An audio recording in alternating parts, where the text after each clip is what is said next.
amalkan. Yang punya hutang, silahkan amalkan. Jangan niat, ya Allah saya punya hutang belum mampu lunaskan. Hasbunallah wa ni'mal wakil. Hasbunallah wa ni'mal wakil. Hasbunallah. Terus. Ya Allah, saya berkeinginan dapat jodoh yang insyaAllah salihah yang mampu memimpin saya. Hasbunallah. Bismillahirrahmanirrahim. Assalamualaikum warahmatullahi wabarakatuh. Alhamdulillahirrahmanirrahim. Allahumma salli ala sayyidina Muhammad wa ala sayyidina Muhammad. Sahabat, teman-teman yang beriman yang insyaallah dirahmati oleh Allah Subhanahu wa taala, pada kesempatan yang sangat mulia ini bersama-sama kita simak, kita dengarkan, kita ikuti nasihat dari guru kita almarhum Syekh Ali Jaber tentang amalan-amalan yang sangat dahsyat yang apabila kita kerjakan maka keberkahannya sangat luar biasa. Untuk lebih jelas, untuk lebih detailnya, mari sama-sama kita simak tayangan yang sangat dahsyat. Hasbunallah wa ni'mal wakil. Ini tolong Bapak Ibu amalkan. Yang punya hutang silahkan amalkan. Jangan niat, ya Allah saya punya hutang belum mampu lunaskan. Hasbunallah wa ni'mal wakil. Hasbunallah wa ni'mal wakil. Hasbunallah. Terus. Ya Allah, saya berkeinginan dapat jodoh yang insyaAllah salihah yang mampu memimpin saya. Hasbunallah wa ni'mal wakil. Hasbunallah. Terus. Ya Allah saya punya hutang belum lunas. Ya Allah ibu saya sakit. Apapun hajat kita, sebutin hajatnya dan silahkan wakili Allah yang urus. Karena hasbunallah wa ni'mal wakil, cukup bagi aku Allah sebaik-baik yang diwakili. Berapa? Bebas. 100, 200, 1000 bebas. Alhamdulillah jamaah sekalian, zikir ini saya tidak pernah berikan ke jamaah pasti berhasil. Semua hajat orang berhasil. Bahkan ada di antara jamaah yang pernah WhatsApp, maaf Syekh, udah saya berkali-kali baca, tapi rasanya belum tuntas hajat saya. Di antara 1000 jamaah, kurang lebih satu-satunya aja yang dia belum berhasil.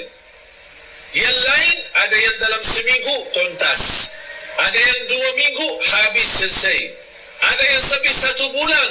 Tapi rata-rata alhamdulillah semua berhasil mendapatkan hajatnya.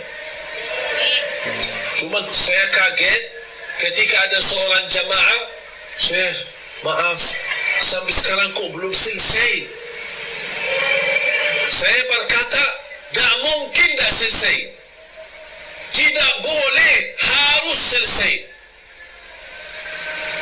Kamu jujur tak selesai? Benar, sampai sekarang belum tuntas. Kamu ada masalah. Pasti ada masalah. Karena zikir ini sangat dahsyat. Tidak mungkin hajat kita tidak tuntas. Saya mulai bertanya, bagaimana hubungan kamu sama orang tua? Alhamdulillah baik. Sudah berkeluarga? Berkeluarga. Sama istri, sama anak? Alhamdulillah lancar. Suka puasa? Alhamdulillah suka puasa, malah dia puasa Nabi Daud. Apa yang masalahnya kok sampai sekarang belum tuntas hajatnya? Saya bilang, maaf Pak, pasti ada sesuatu. Coba cek lagi. Langsung dia berkata, maaf Syekh, saya hampir sering, berkali-kali terjadi itu. Apa? Ketiduran salat subuh. Oh, di situ masalahnya.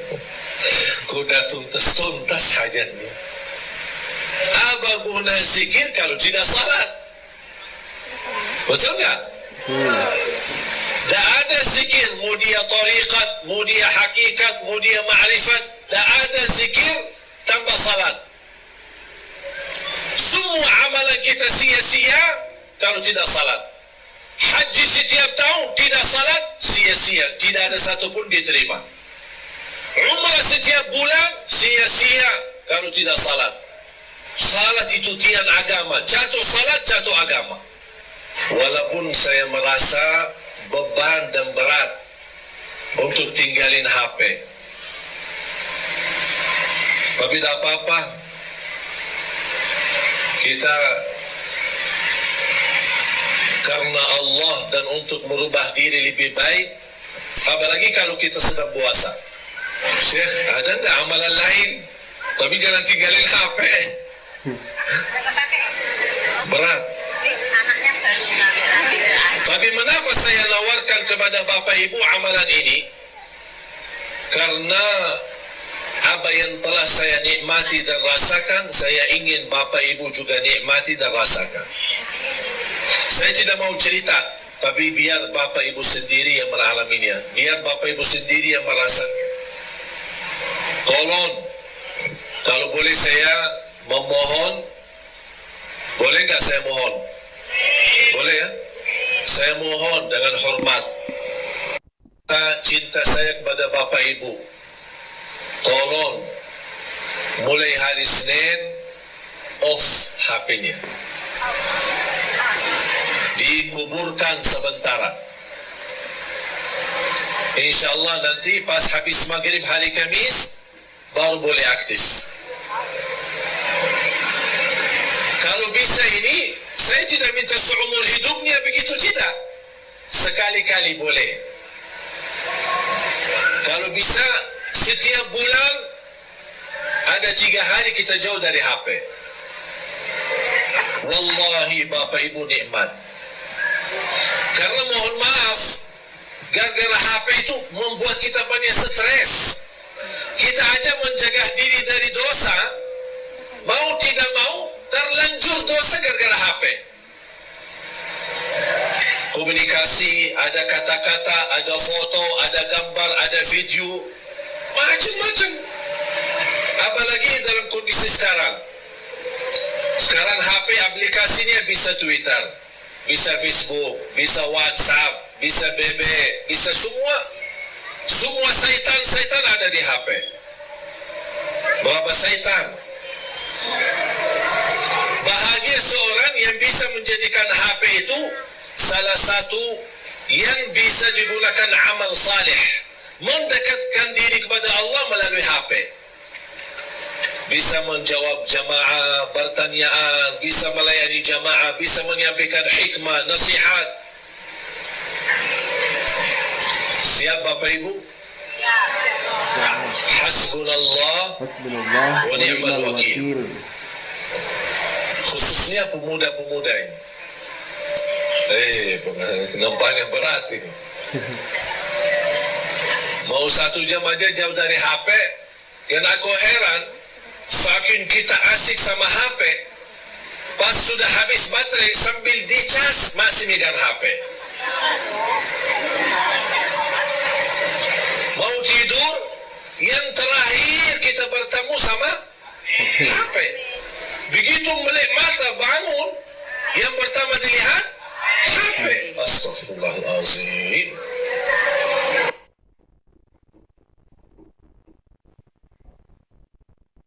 Mohon maaf, menurut saya itu keterlaluan, berlebih-lebihan. Itu kita tidak sadar. Tapi silahkan Bapak Ibu, silahkan coba. Apalagi saya hari ini, kalau saya mau komunikasi sama istri, ada perlu, ada apa, pakai HP yang pendamping saya. Ada orang pendamping saya pakai HP-nya. Sini udah gimana? Ini nanti saya pulang ya. Selesai.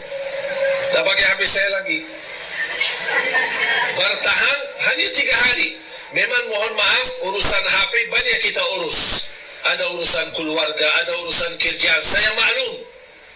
Tapi yang saya ingin, Anda harus bisa melatih diri untuk walaupun sementara. Kalau tidak bisa selama 3 hari, coba kira-kira bisa nggak 2 jam, 3 jam per hari jauh dari HP. Tapi diganti dengan hal yang lebih baik. Apa? Tasbih, zikir, istighfar, salawat kepada Nabi Muhammad SAW. Baca Al-Quran. Baca Al-Quran. Dan salah satu amalan yang saya sampaikan itu, selain yang saya tadi sampaikan, adalah baca suratul Baqarah. rutin baca surat Al-Baqarah. Al-Baqarah. Rasulullah sallallahu alaihi wasallam bersabda Sallallahu alaihi wasallam. di hadis yang sahih, "Alaikum bi suratil Baqarah fa inna akhdaha barakah wa tarkaha hasra wa la tastati'uha al-batala." Rasulullah bersabda kepada kita semua sebagai umatnya, berbanyak baca suratul Baqarah. Karena sungguh barang siapa yang membaca suratul Baqarah, dia dapat diberikan oleh Allah keberkahan. Dijauhkan oleh Allah dari godaan, termasuk godaan jin, syaitan maupun kejahatan sihir. Itu semua melalui suratul Baqarah.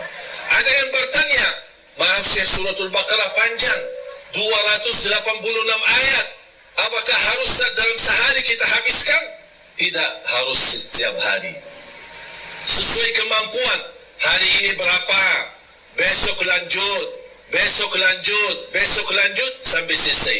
Begitu selesai, ulang lagi suratul Baqarah. Yang belum bisa tuntas baca dengan benar atau belum begitu fasih atau berbata-bata, boleh sambil baca dengar dari CD murattal. CD murattal atau dari HP yang simpan isinya Al-Quran, yang bisa disetel, bisa dengar, ya sambil baca dengar suratul Baqarah. Ini termasuk salah satu amalan yang amat dahsyat. Subhanallah, ibu saya setiap hari rutin baca suratul Baqarah. Setiap hari. Sudah berapa lama? Hampir 20 tahun. Dah pernah tinggalkan suratul Baqarah. Kalau tidak sempat di rumah, dia baca di mobil. Bahkan kemarin dia temani saya di Jordan, sambil kita jalan lagi syuting acara Kultum yang insya Allah nanti ditayangkan di bulan suci Ramadan. Mohon doanya nanti di RCTI. Sambil saya jalan-jalan sama ibu sendiri sambil megang HP baca suratul Baqarah.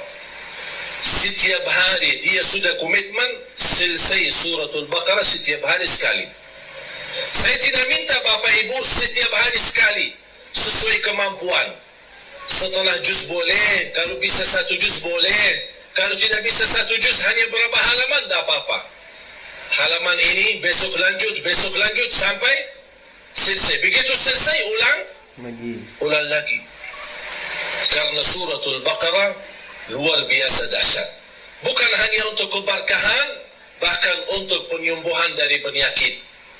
Ada yang merasa gelisah, susah hati, susah fikiran, susah rezeki, merasa tidak nyaman, baca suratul Baqarah rutin.